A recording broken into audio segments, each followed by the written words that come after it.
At ngayon, di pa rin alam kung ba't tayo nandito.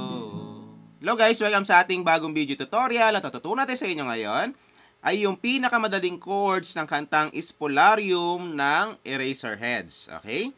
So, madali lang yung mga chords ito guys. Meron lang siyang ilang mga bar chords pero gagawa natin siya ng paraan para hindi kayo mahirapan at masaktan. Okay?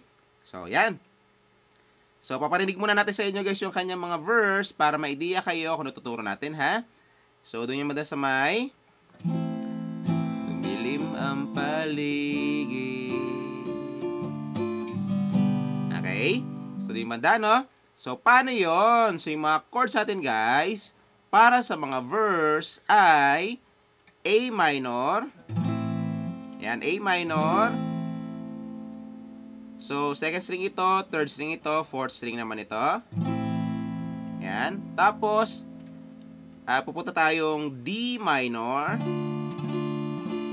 So, first string ito, second string ito, third string naman ito. And then G. G na apat na daliri guys ha. Ayan, so first string, second string, fifth string at saka sixth string. G na apat na daliri, pwede rin naman G na tatlong daliri lang. Pwede rin naman, no? Depende sa gusto nyo. Tapos, pupunta kayong E. Okay? So, fourth string ito, third string ito, fourth string ito, fifth string naman ito. Okay? So, yan. So, 2 times yung gagawin yan, guys, yung mga chords na yan. Pag nagawa nyo ng 2 times, ay tapos na yung mga verse. Okay? So, paano naman yung ating strumming pattern para sa buong kanta? So, ganito lang. Halimbawa, naka-A minor kayo. Kada chords ay down, up, down, up, down, up, down, up, down, down, up. Meron siyang down, up sa dulo, guys, no? Tapos, lipat na kayo ng chords. Down, up, down, up, down, up, down, up, down, down, up. Pero, kung di nyo naman kaya yung may down, up sa dulo, kahit wala na yung down, up, dagdag na lang din yun. So, down, up, down, up, down, up, down, up, down. Kahit wala na yung down, up sa dulo. Okay? So, yan. So, para mas makuha nyo, guys, kanta natin siya. So, pwede nyo ako sabayan, no? So, dito tayo sa dumilim ang paligid, may tumawag sa pangalan ko.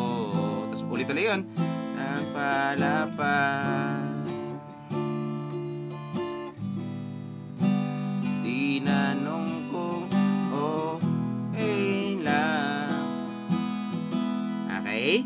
So, yan. So, ganun nakadali guys yung mga verse. Pagkatapos nun, ay pupunta tayong pre-chorus. So, doon yung manda sa may ako sabay abot ng baso. Okay? So, doon yung banda, no? So, paano yon? So, yung mga chords natin, guys, para sa mga pre-chorus ay F. So, yung F, guys, ay bar chord siya. Pero para hindi kayo mahirapan at masaktan, pwede rin naman ganito lang. Yan, ganyan. So, ipitin nyo lang tong first string at saka second string. Ilagay nyo to sa third string, tapos fourth string naman ito. No? Ganyan siya. So, F na shortcut. Tapos, pupunta kayong C. Okay? So, second string ito, fourth string ito, fifth string naman ito. Ayan, C. Tapos, 3 times yung gagawin yan, guys, ha? Yung F at saka C. 3 times yung gagawin. Pag nagawa nyo ng 3 times, ay pupunta kayong F and then E. Okay? So, E yung pinaka dulo niya. Okay? So, ganoon ang kadali siya, guys, no?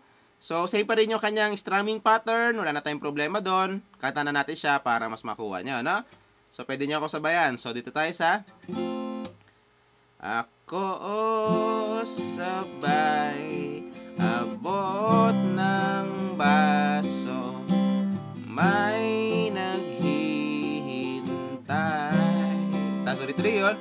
At bakit ba tawa na ako? Tapos na, ina na ayoko na. Okay? So, pinakadulong E, guys, halimbawa, natapos nyo na yung strumming, no? Down, up, down, up, down, up, down, up, down, down, up. Tapos, dagdagan nyo ng isang down sa dulo. Okay? Bago pumasok yung chorus. Okay? So, yan. So, ganun nakadali, guys, yung pre-chorus, no? And then, after nun, ay pupunta na tayong chorus. So, doon ay manda sa may. At ngayon, di pa rin. So, di manda, no? So, paano yon? So, yung mga chords na natin, guys, para sa chorus ay A.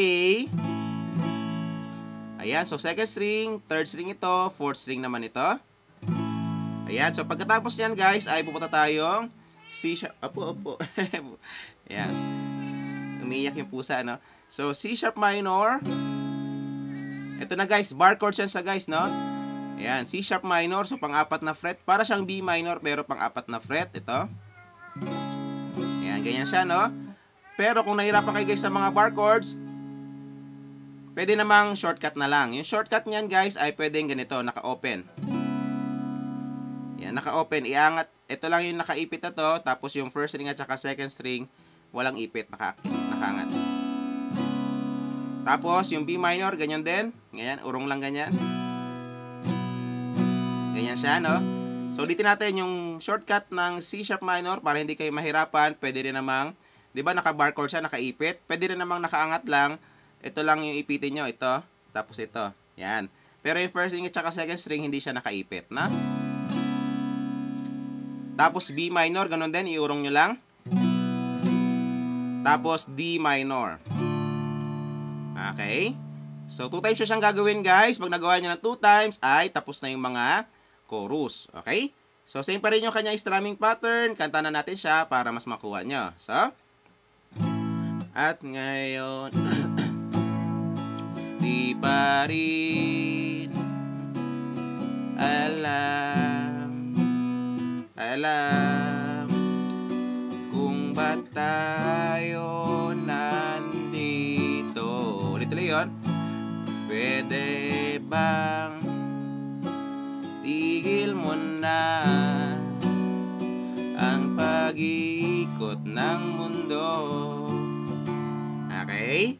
So, sa shortcut pala, guys, na C sharp minor, kung nahirapan kayo sa ganyan, pwede rin naman ganito na lang. Ganito lang. First string ito, second string ito, third string naman ito. Tapos, ang strumming nyo lang, guys, simula third string hanggang first string pag sinortcut nyo yung mga bar chords, na? Tapos, ganun din yung B minor, iurong nyo lang ng ganyan. Tapos, simula third string lang hanggang first string. Okay?